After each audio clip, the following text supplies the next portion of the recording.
I've gotten into a lot of interesting conversations with people. When you first hear it described, a lot of people that aren't into this sort of thing think, you know, why would you want to go out in public dressed like a Star Wars character? That's really kind of goofy. But then once they hear about sort of the things we do and why we do it and the sort of talent that goes into doing it, I haven't met a lot of people that haven't been turned around to say like, okay, well I wouldn't do that myself, but I can see why you do it, and that's kind of cool.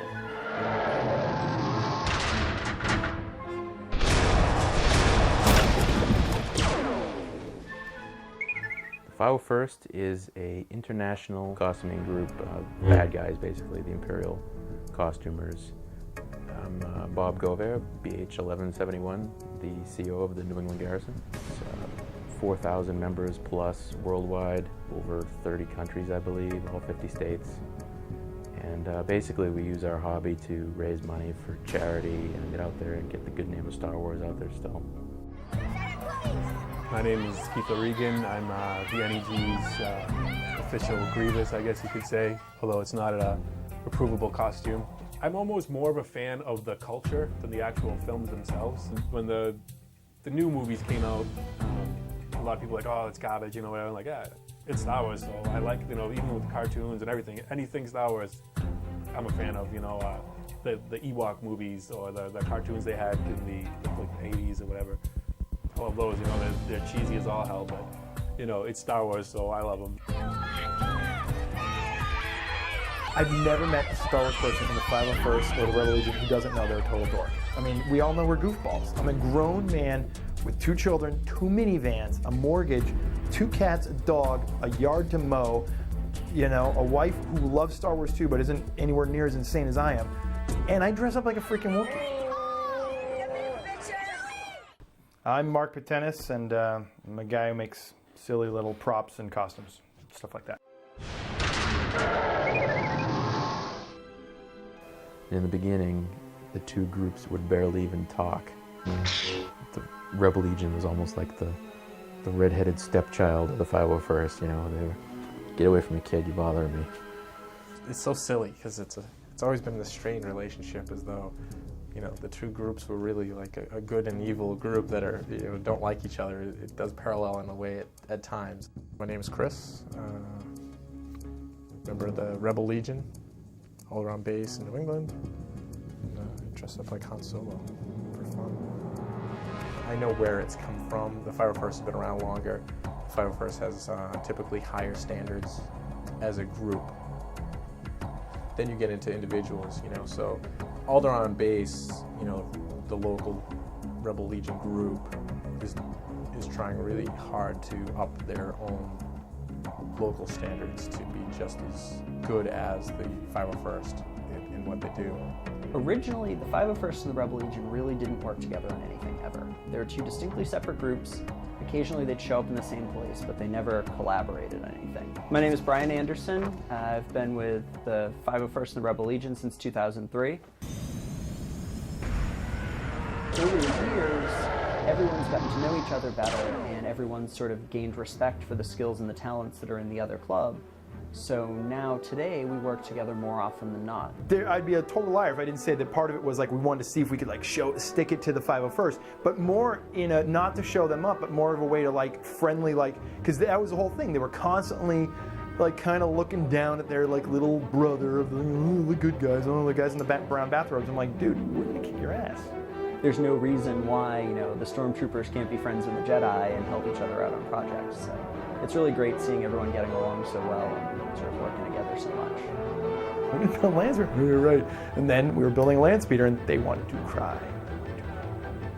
Like a clown.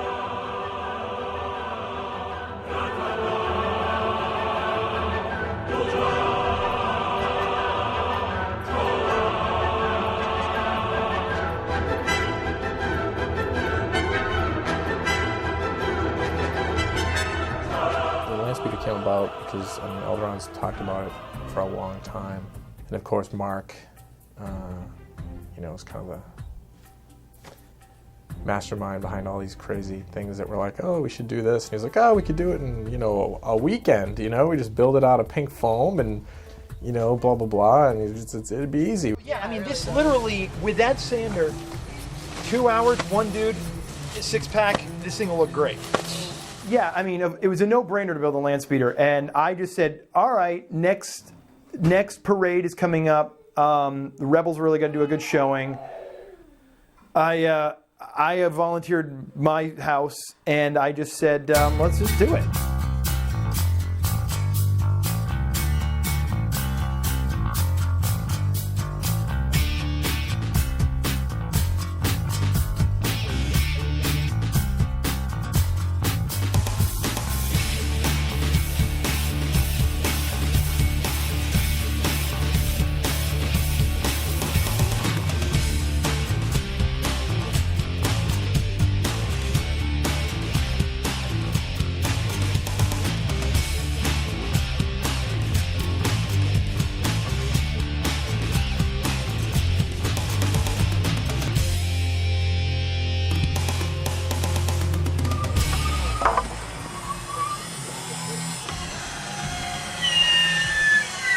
My favorite part is the building of them in the first place. Like that's really what I enjoy. I'm always looking for an excuse to make new things. So I love being part of a group that's really focused on that, because as soon as I finish one project, it can be, okay, what am I going to do next? What's the next thing I'm going to build?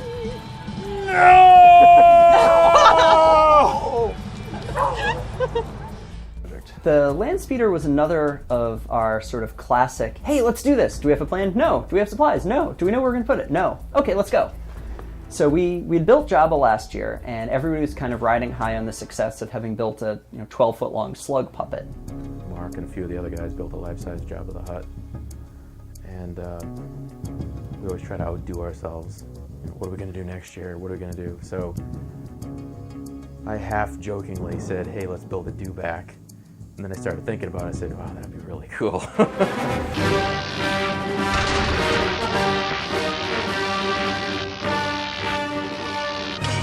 are the reference shots we're going to use. How are you guys going to like scales and stuff? We haven't figured that out yet. Oh, okay. We're going to wait till we get there. Sounds good. We were up at Mark's house originally with just a bunch of foam and some PVC pipe as a loose skeleton for it, and just started gluing the major shapes together to form the head and body.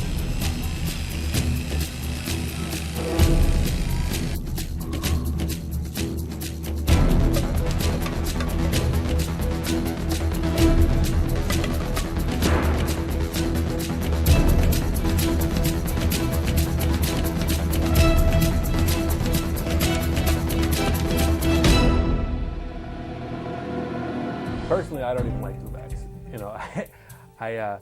It wouldn't have been my first choice of something to do, but that's what the group was doing. Keith was the glue. That guy was awesome.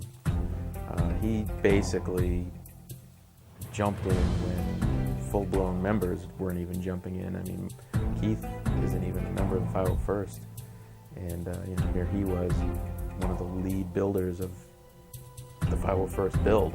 We had a group of people, and when you put your mind to it, it's amazing what you can accomplish. See? Fun! Halloween fun for everybody. Bring the kids. Have a good time. Giant dinosaur in the back of a truck. Who needs it walking? Just giant dinosaur. Shut up and work. Mark was huge for me anyway, because I never worked with the foam, and I just needed him to point me in the right direction. And then once I kind of had my moment of zen and like, okay, I get it, then I was able to move on and do it. Give it a tight squeeze, hold it. And then you have a leg. Like so. There was one week in particular that I worked on it like constantly. Tick tock, tick tock. So we got like about 2 weeks or so. I had a pile of foam. Not sure if we're gonna make it in time, but just keep plugging away at it, What ended up happening is pieces of it started getting parted out. Okay, I took the head home with me, and Keith took the legs home with him. We did the foam at Greg's house. I'll show you where we're at.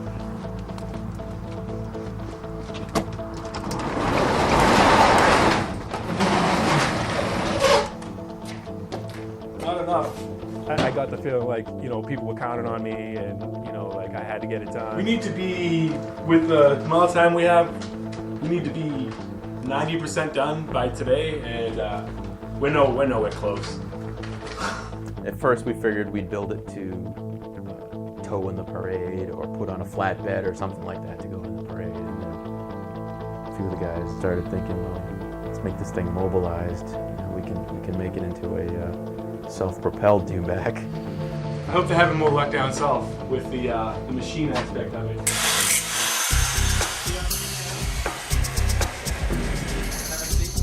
Dion's shop was where he was building the actual machine that the dewback sat on top of. This is the monster garage, the real one.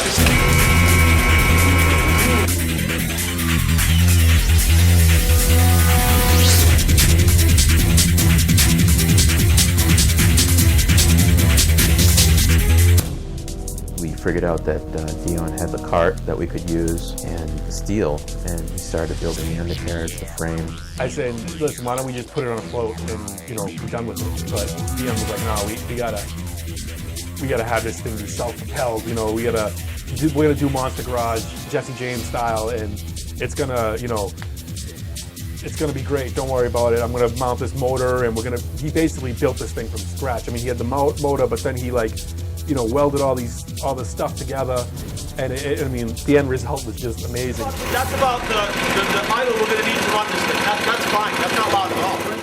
Without the machine here on location, I don't know where it's going to line up. So where they're being built in two different locations, it's tough to guesstimate. We had to bring the soft parts to meet the skeleton. I mean, obviously we had to start skinning the thing, and once that happened, where his shop was such a haul for most other people to get to that then he ended up taking over the whole project, really. Well, another piece of angle. Just because once it goes back and forth, all it's going to do is just push it back and forth. Piece of cake. I pretty much said, you know, look, I may have dreamed the thing up, but I don't have a clue how to build it. And, you know, I was relying on other people to worry about that sort of thing. And he said, don't worry, we've got it covered, we'll do it. Don't worry, it'll move, we'll see. And, you know, he was right, it worked.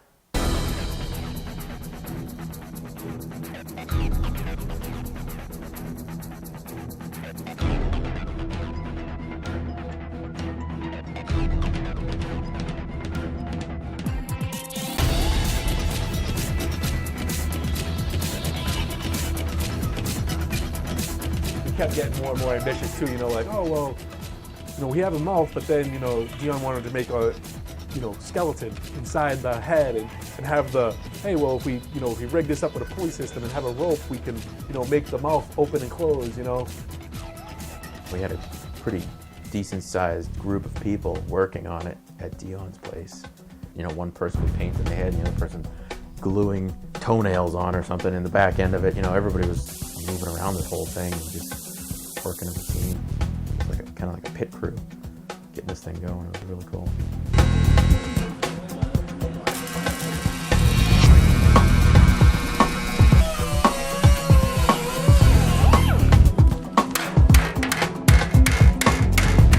In the later stages, when we were putting the finishing touches on it or whatever we'll say, we had a live web feed.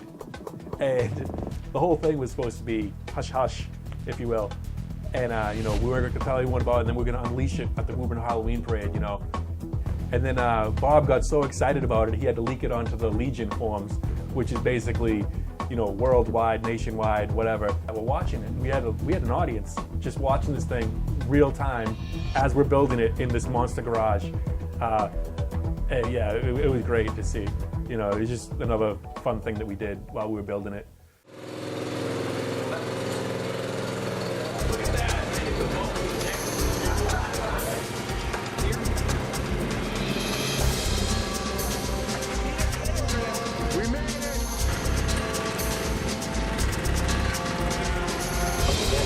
Shrink wrap the hell out of it. Yeah. Yeah, we definitely should have closed the mouth. Yeah. All right. Hey, dude, the whole upper lip is completely exposed. We're gonna cover it with a canvas. All right.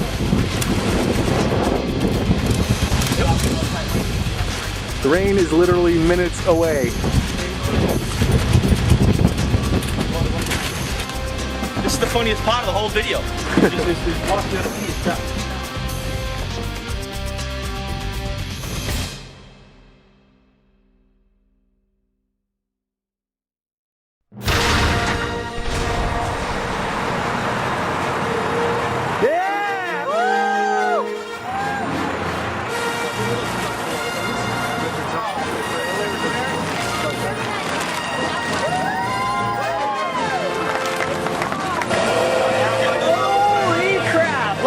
Thing.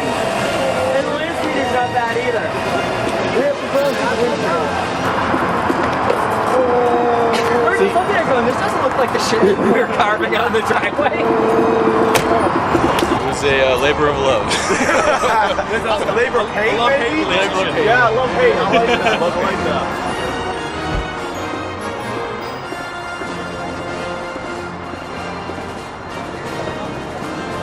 This was so much fun to rip that apart and drive up. You got a sound system, it roars and everything. RCA work? Yep. Hey, It's gonna scare little children. I got a huge robot chubby right now. Alderaan's first float. AG's due back. It'll be an awesome day. In my opinion, the parade was a huge hit. Everything came together. You know, there was a lot of doubt if we could get everything running and working, but in the end, it all came together. It was just an awesome show, I thought. It looked great, you know, I mean, the fact that it was self-propelled, I think in itself was very impressive.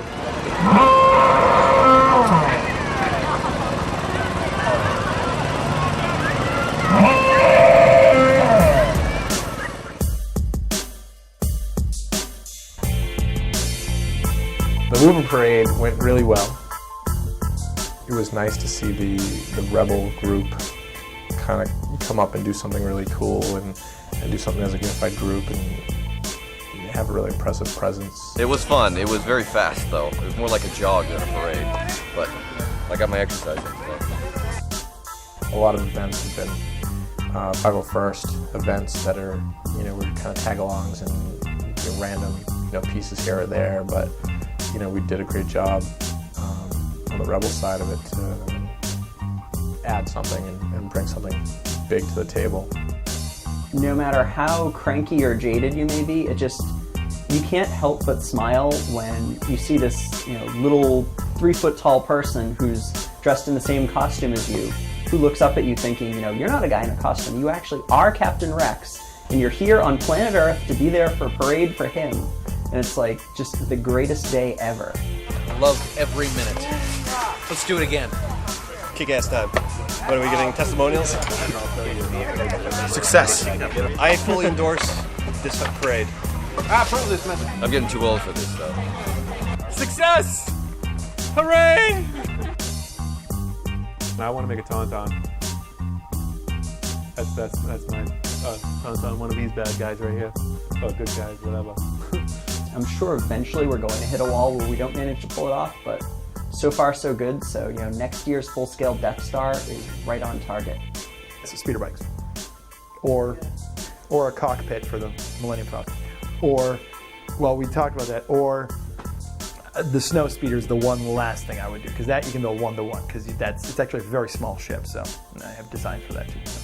The R5 D4 patched and everything was dirty. It's just junk. I love it. It's just junk. It's junk. The future wasn't this shiny thing, A lightsaber hilt is this weird, crazy science fiction thing, but they made it out of a real-world hammer flash. I will never, ever, ever build anything again. Just because, one, I promised my wife I'm done. Two, I've got a Wookiee, even though I got to fix it and it's got to get better, but this hasn't been shaved yet. It needs about a lot of work on it. I do all my own costume work, except for the sewing. I can't sew anything to save my life. I asked some people, I think if I grew my hair out, I could pull off a decent Han Solo, and everybody's like, yeah, you can do it. My favorite character to be is Boba Fett. He was just kind of the mysterious, quiet guy that was the real tough one that everyone was really afraid of. Walking on a level surface is usually pretty okay. Stairs are ranging from not even an option to fairly uncomfortable depending on how well your suit is fitted to you. Sitting doesn't really work so well. People always ask about going to the bathroom. Just know, you can't. My 9-year-old son, I use him as an excuse to buy action figures. Me and him, we have a pretty good collection going.